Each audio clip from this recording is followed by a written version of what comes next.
오늘은 마가복음 강의 20번째로 미치고 귀신 들렸다는 예수님이라는 제목으로 말씀을 나누겠습니다. 오늘 말씀 나누기 전에 저번 주에 나누었던 말씀 복습하고 오늘 말씀 나누겠습니다.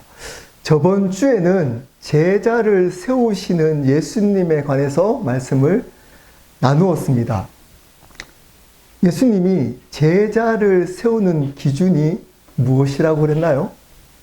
네, 당신의 뜻입니다. 기준이 없습니다.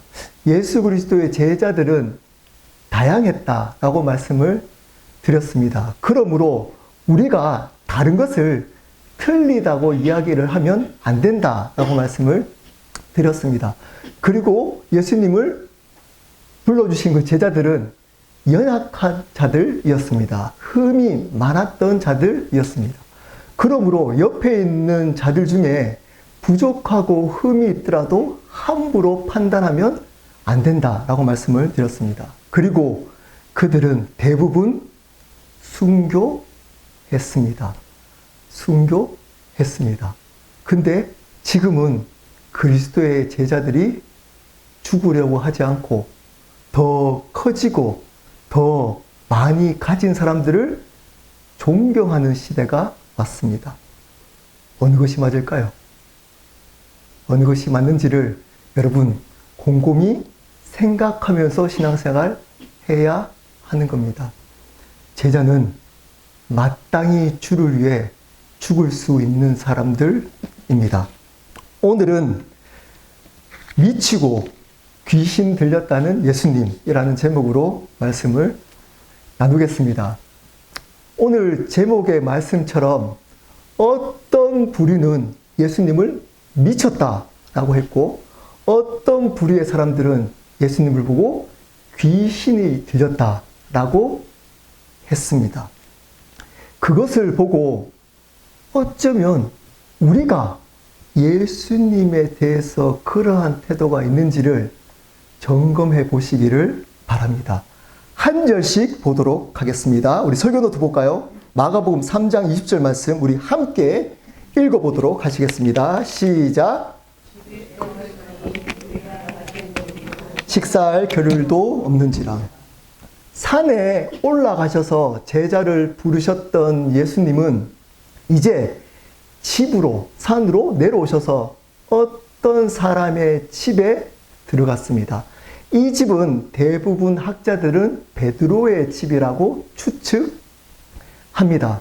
여러분, 그 산은 특별히 하나님의 목적을 위한, 예수님의 목적을 위한 장소였습니다. 그리고 예수님은 그 산에서 내려옵니다.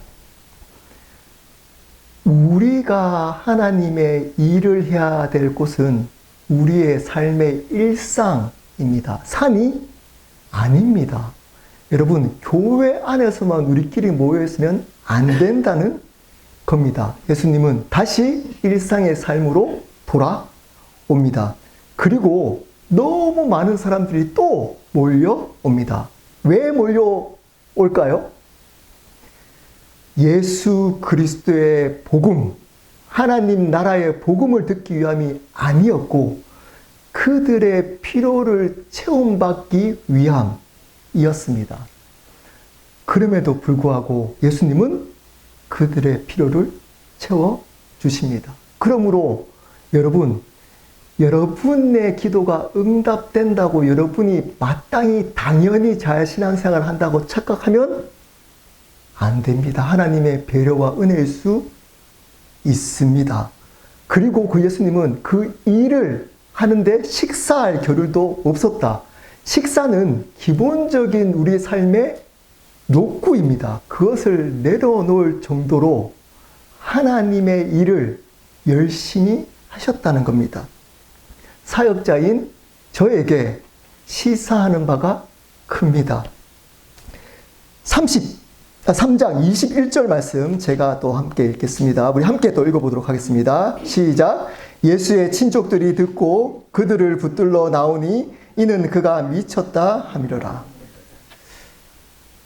근데 거기서 많은 사역들을 하고 있는데 예수의 친척들이 찾아옵니다. 여기에서 예수의 친척들이라는 원어적인 의미는 예수께 속한 자들이라고 합니다. 그래서 혹자는 친구다, 혹자는 친척이라 라고 해석하기도 합니다. 근데 이제 뒤에 가보면 이들이 누구인지가 구체적으로 나옵니다. 이들은 예수님의 가족들이었습니다. 특별히 예수님의 어머니와 예수님의 동생들이었습니다. 왜 왔다고 하나요? 예수님을 붙들러 온 겁니다. 여기서 붙들다라는 원어적인 의미는 잘못한 사람, 죄인을 체포하다라는 의미입니다. 이 예수님이 뭔가가 문제가 있었기 때문에 이 가족들은, 어머니와 동생들은 예수님을 붙들어서 자기 집으로 데려가기 위해서 온 겁니다. 예수님의 문제가 뭐였나요? 뒤에 나옵니다. 예수님이 미쳤다라고 생각이 된 겁니다. 그들이 집을 나간 예수님의 소식들을 들어보니까 어떤 소식이 들려지나요? 예수님이 율법이 하는 다른 가르침을 가르친다는 거예요. 그리고 병자와 귀신 들린 자들을 고친다는 겁니다. 근데 그렇게 하는 이유가 이 예수님이 미쳤기 때문이라는 소문이 도는 겁니다. 그래서 가족들이 걱정이 되어서 이 예수님을 데리고 집으로 가려고 그곳에 온 겁니다. 미쳤다라는 것은 정신이 이상하다라는 뜻도 있지만 원어적으로 어떤 틀을 벗어나다라는 의미입니다. 어떤 틀에서 벗어나다입니다. 왜 사람들이 예수님을 미쳤다 그랬나요? 그때 당시의 가르침이었던 율법을 가르치지 않고 하나님의 나라의 복음을 가르쳤던 겁니다. 그들의 가르침의 틀에서 벗어난 가르침을 가르쳤던 겁니다. 거기에다가 율법이 요구하는 삶의 틀을 벗어난 삶을 살았습니다. 어떤 건가요? 죄인들과 함께 음식을 먹으면 그 죄가 전가된다라고 생각했던 율법의 틀에서 벗어나서 예수님은 죄인들과 함께 식사를 합니다. 심지어 저주받았다라고 하는 병자들의 몸에 손을 댑니다. 그래서 그런 가르침을 가르치고 다른 삶을 사는 이유가 바로 예수님이 미쳤기 때문이라는 겁니다. 여러분 혹시 신앙생활을 하다가 혹시 친구들이나 가족들에게 미쳤다라는 소리를 들어본 적 있으신가요? 저는 있습니다.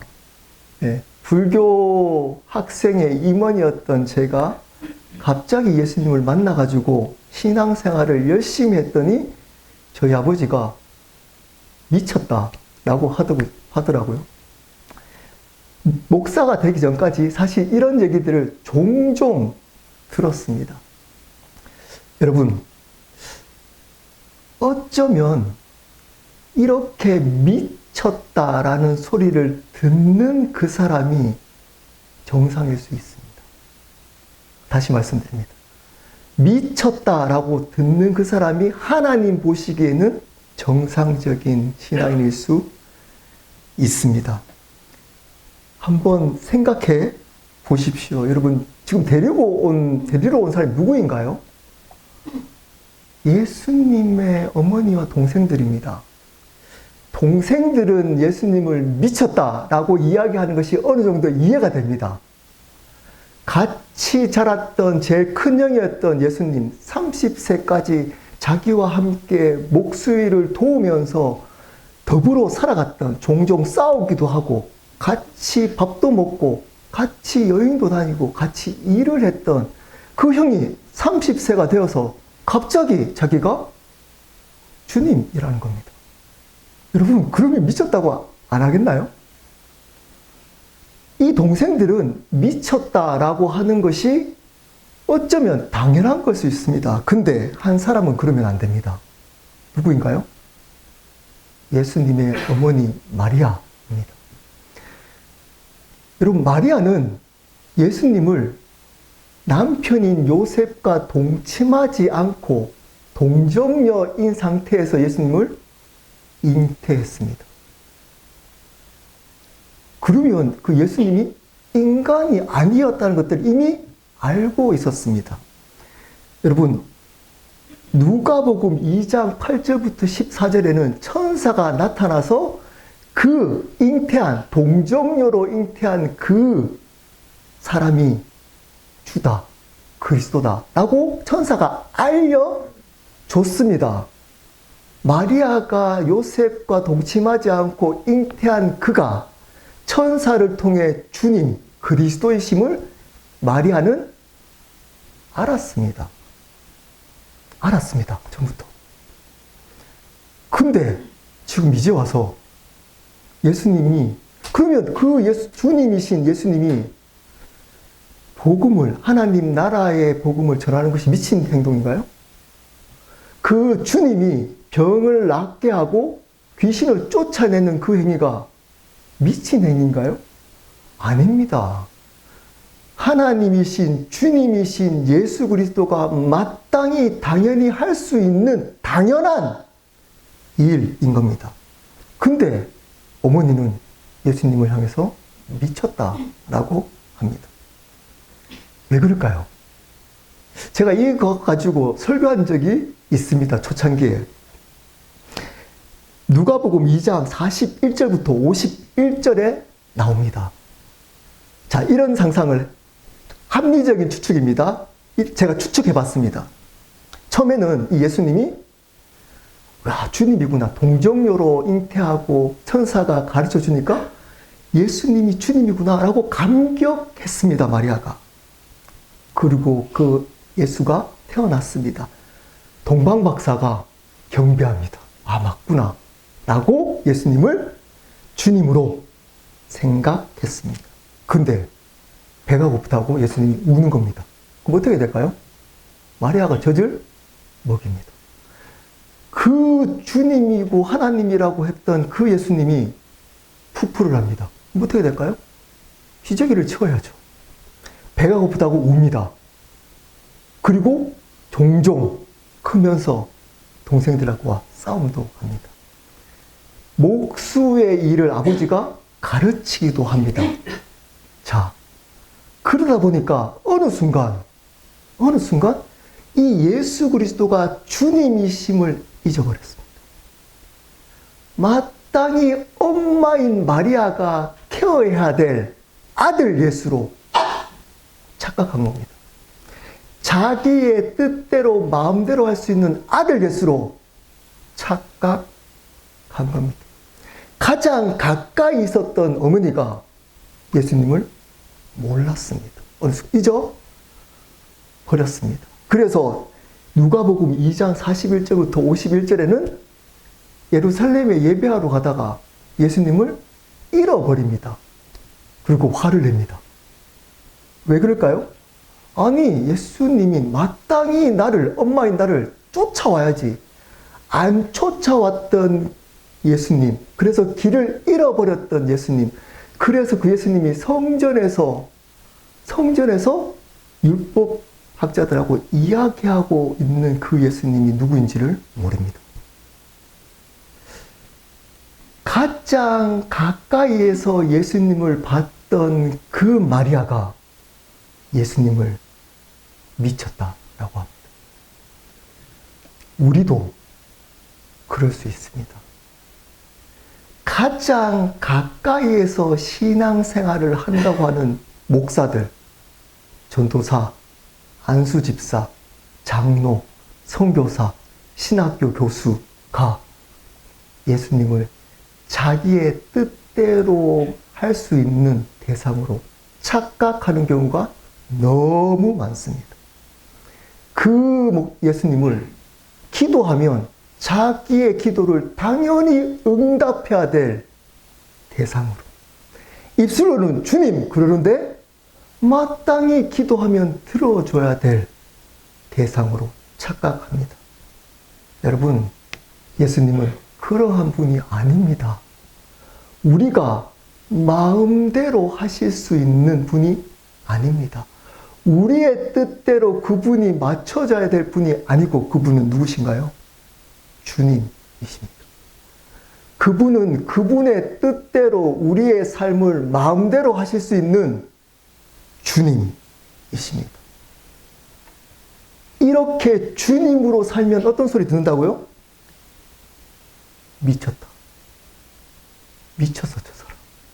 이라는 이야기를 들을 수 있다는 겁니다.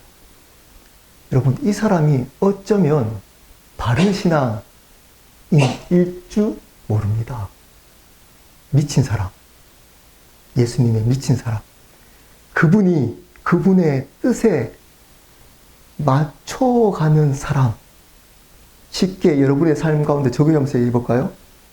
여전히 20년 전이나 지금이나 10년 전이나 지금이나 삶이 안 변하고 그 상처가 치유되지 않고 여전히 아픈 상처로 남아 있고 아이들 문제가 그대로 있고 재정의 문제가 그대로 있더라도 그분 예수님을 내가 경배해야 될 주님으로 여기며 살아가는 미친 사람. 나의 기도를 하나도 응답하지 않았음에도 불구하고 이렇게 해주세요. 하나님, 저는 이렇게 살고 싶어요. 이렇게 해주세요. 했는데도 전혀 응답하지 않고 여전히 힘든 삶을 삶에도 불구하고 그분을 내가 경배할 주님으로 그리 아니하실지라도 그분을 높일 수 있는 주님이라고 말하고 있는 미친 사람들. 이 사람들이 정상인 겁니다. 정상. 근데 이 마리아처럼 어느 순간 기도도 응답되고 주위에 간증하는 사람들 보니까 그런 간증들이 내 삶 가운데 있으니까 당연히 내가 기도하면 그분이 응답해야 될 대상으로 여기면서 예수님을 말은 주님이라 그러지만 예수님을 향해서 미쳤다. 미쳤다. 왜 내 기도를 들어주시지 않으시지? 이제는 나에 대해서 무심하시지? 라고 욕하고 있는 그들이 미친 사람들입니다. 진짜로. 어쩌면 예수님이 주님을 대적하고 있는 진짜 미친 사람들일 수 있습니다. 두 번째 부류가 나옵니다. 우리 마가복음 3장 22절 말씀 우리 한 목소리로 읽어보도록 하시겠습니다. 시작.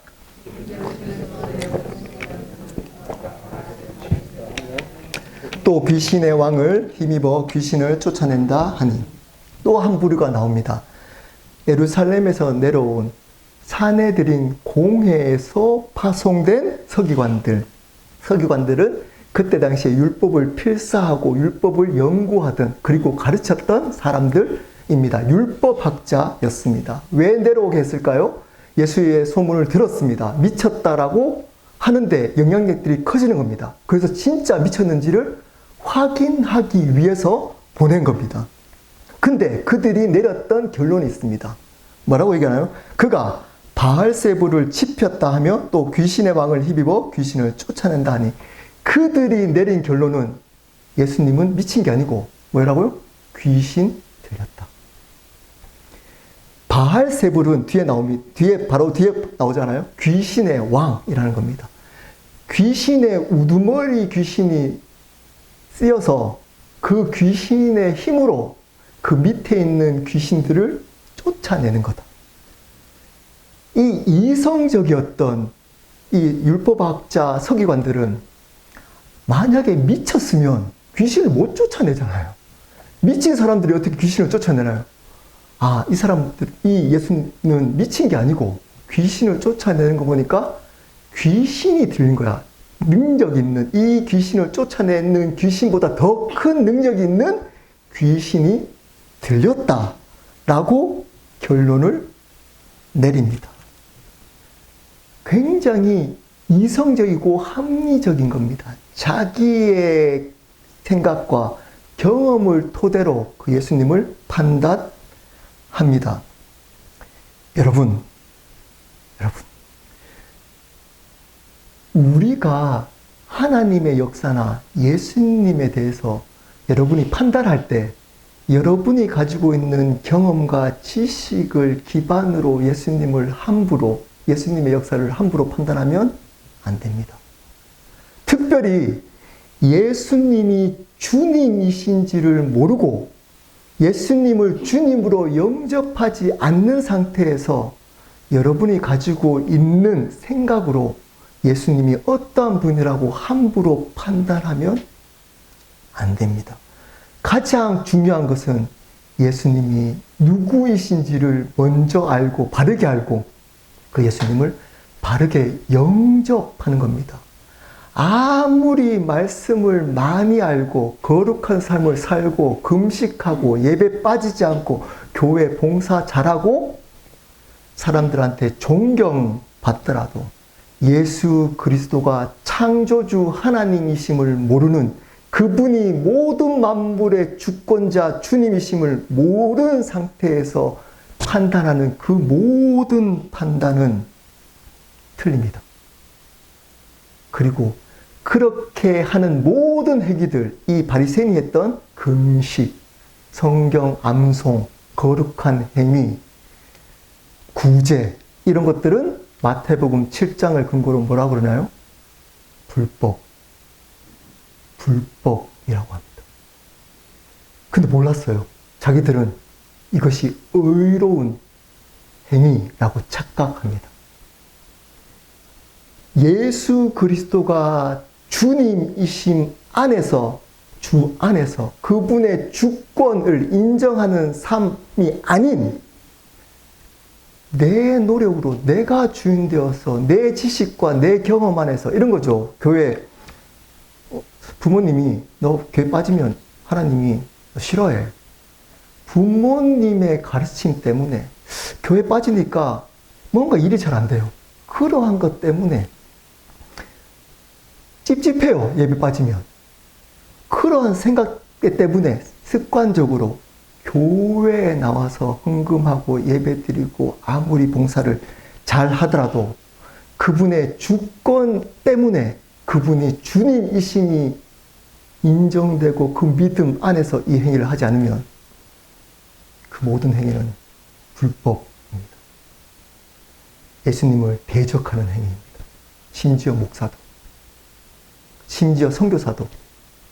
근데 이것을 지적하지 않습니다. 사람들이 많이 모이기만 하면, 사람들이 많이 모이고 거기에 헌금이 많이 모이고 많이 예배 드리고 많은 재정이 오고 많은 사람들이 성경공부 참석하고 행사에 많이 참석하면 합법인 줄 압니다. 거기에서 가장 중요한 건 뭐라고요? 왜 예배 드리고 있는가? 왜 헌금하는가? 왜 성경공부 참석하는가? 왜 목사라면 왜 목회하는가? 설교하고 있다면 왜 설교하고 있는가? 이것이 그분이 주님이심 때문이 아니라면 불법입니다. 바리새인이 했던 모든 것처럼. 근데 이런 얘기를 지적받지 않습니다. 어떤 행위라고요? 예수님을 향해서 귀신 들렸다 라고 하는 것과 똑같은 행위입니다. 똑같은 행위. 예수님을 저주하는. 그런데도 아무렇지 않게 착각하면서 살아갑니다. 거기에 대한 예수님의 반증입니다. 마가복음 3장 23절입니다. 예수께서 그들을 불러다가 비유로 말씀하시되 사단이 어찌 사단을 쫓아낼 수 있느냐. 말이 안 된다는 거죠. 내가 사단이면 사단 스스로 어떻게 전쟁을 할 수 있느냐라고 논리를 시작하십니다. 그리고 24절, 26절 읽겠습니다. 또 만일 나라가 스스로 분쟁하면 그 나라가 설 수 없고 만일 집이 스스로 분쟁하면 그 집이 설 수 없고 만일 사탄이 자기를 거슬려 일어나 분쟁하면 설 수 없고 망하느니라. 예를 듭니다. 나라가 잘 되려면 나라 안에서 스스로 싸우면 나라가 망하고 가정이 잘 되려면 가정 안에서 싸우면 안 된다는 겁니다. 싸우면 그 가정이 망하듯이 사단도 바보가 아닌데 사단끼리 스스로 싸우겠느냐? 그러면 사단도 망하는데 말이 안 된다는 겁니다. 예수님의 논리입니다. 무조건 믿어라 라고만 하지 않고 여러분 이런 논리가 우리에게도 있어야 하는 겁니다. 변증. 물론 무조건 믿어야 될 진리도 있지만 이렇게 변증해야 할 일도 있다는 겁니다. 이것이 중요하지 않기 때문에 요까지만 하고 넘어가겠습니다. 마가복음 3장 27절 말씀 읽겠습니다. 사람이 먼저 강한 자를 결박하지 않고는 그 강한 자의 집에 들어가 세간을 강탈하지 못하리니 결박한 후에야 그 집을 강탈하리라. 여기서 강한 자가 누군가요? 사단입니다. 사단을 물리치고 나서야 그 집에 있는 것들을 가져갈 수 있다는 겁니다. 그 집에 강한 자. 여러분들에게 이 사단은 죄를 범하게 하는 그 행위를 바꾸려고 하면 안 되고 그 행위를 일으키는 뭐를 먼저 꺾어야 된다고요? 사단. 여러분, 부부끼리 싸우거나 자녀의 문제가 있는 그것을 이성적으로 해결하는 것이 중요한 게 아니고 그 배후에 있는 사단을 먼저 꺾어야 한다는 겁니다. 여러분, 그 사단은 지금도 여러분이 은혜 자리에 오려고 할 때 반드시 방해합니다. 이 사단은 이미 십자가에서 다 패배했습니다. 그것을 믿고 예수 그리스도 이름으로 대적하면 됩니다. 그것을 믿고 예수 그리스도 이름으로 대적하면 됩니다. 그리고 이렇게 얘기합니다. 마가복음 3장 28절 29절입니다. 내가 진실로 너에게 이르노니 사람의 모든 죄와 모든 모독하는 일은 사하심을 얻되 누구든지 성령을 모독하는 자는 영원히 사하심을 얻지 못하고 영원한 죄가 되느니라 하시니. 일단 잘 한번 문맥의 논리를 잘 따라 보십시오. 지금 잘 따라오셔야 됩니다. 위에 사단의 이야기를 하다가 갑자기 어떤 얘기를 하나요? 성령 회방죄는 용서받지 못한다. 여러분, 사단 얘기하다가 갑자기 성령에 있는 죄는 성령 해방죄는 용서받지 못한다. 이게 지금 논리적으로 연결이 되나요? 잠시 한번 생각해 보십시오. 어떤 의미인지, 어떤 의미가 그 안에 포함되어 있는지. 이 의미인 겁니다. 지금 사단을 먼저 결박해야 그곳에 있는 집에 있는 것들을 가져갈 수 있다. 이 사단이 가장 궁극적으로 하는 일이 뭐라고요? 성령을 회방하도록 하는 거라는 겁니다. 이 사단이 궁극적으로 하는 그 일이 성령을 회방하도록 한다는 겁니다. 그러면 중요한 게 있습니다. 이 성령을 회방하는 것이 무엇인지를 아는 것이 굉장히 중요합니다. 이거 가지고 협박하는 목사들이 있습니다. 어떤 걸까요?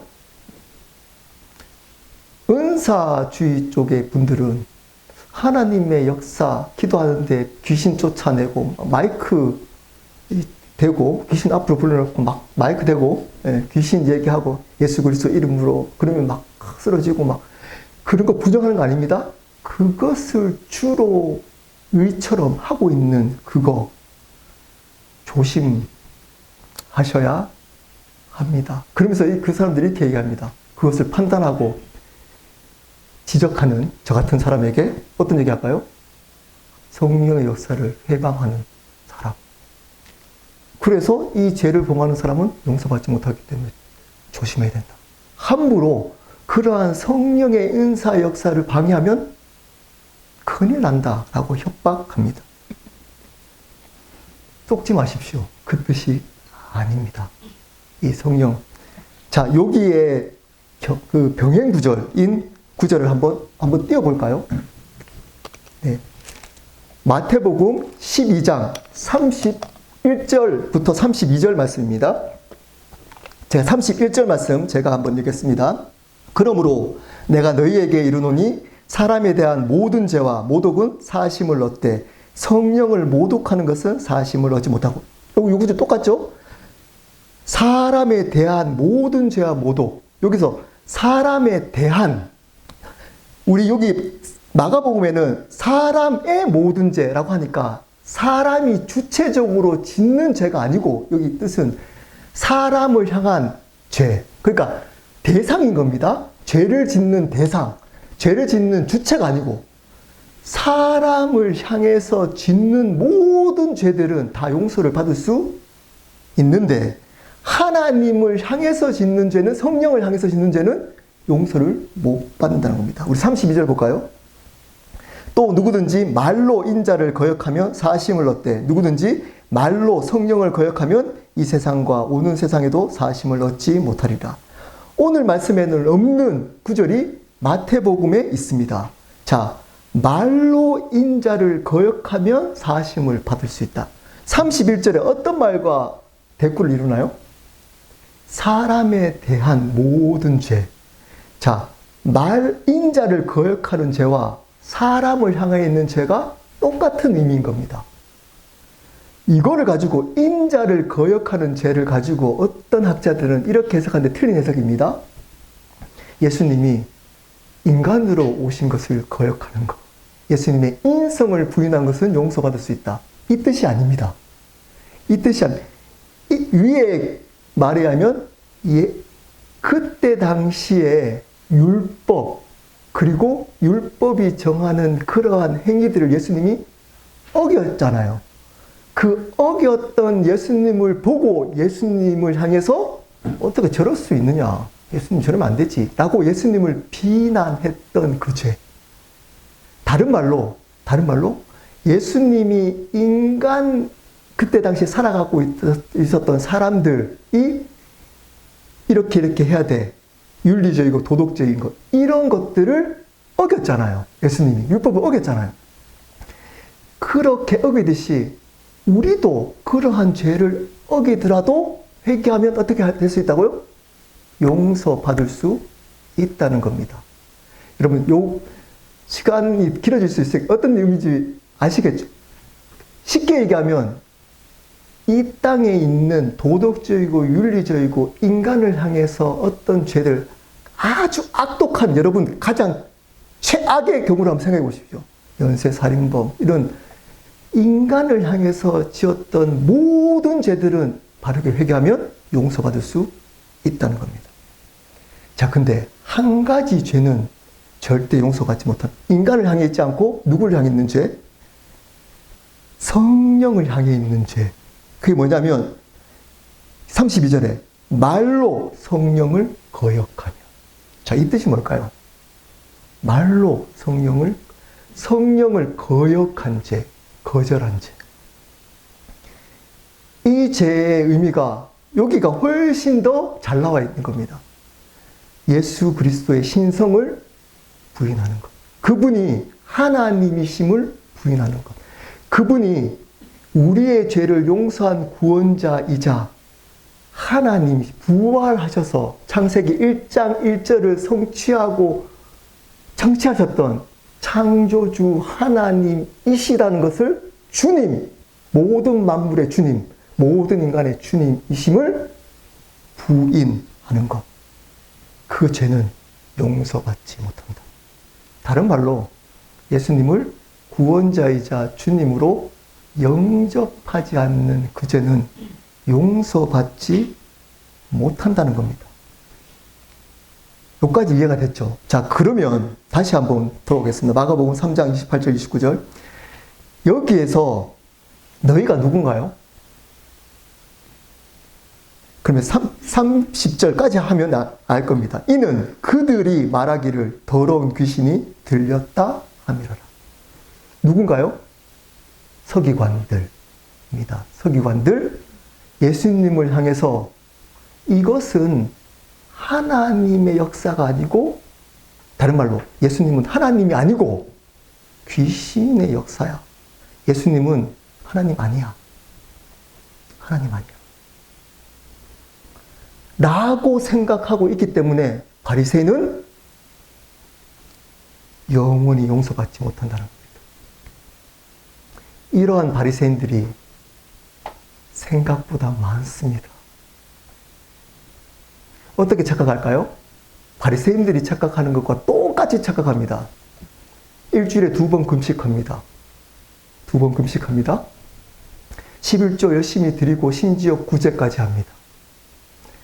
제가 얘기했잖아요. 바리새인이 지금 이 교회에 오면 여러분 굉장히 나이스한 사람입니다. 가끔씩 BBS나 할 때, 바리새인 할 때 눈 째져가지고 저도 한번 한 적 있잖아요. BBS 때. 말 악독하게 하고 그런 사람이 아닙니다. 지금 제가 설교하듯이 굉장히 부드럽게, 젠틀하게 이렇게 얘기하는 사람들입니다. 죄를 안 지으려고 절대 죄와 멀어졌던, 몸부림쳤던 거룩함을 지켜나갔던 사람들이었습니다. 예배 철저하게 드렸습니다. 그래서 자기들은 거룩한 자들이다. 이걸 근거로. 근데 이 바리새인이 몰랐던 게 있습니다. 한 가지 뭔가요? 예수님이 하나님이시다. 다른 말로 예수님이 창세기 1장 1절 예수님이 부활하셨다는 말은 그분이 하나님이시다. 하나님은 어떤 하나님이라고요? 창세기 1장 1절에 창조주 하나님이시다.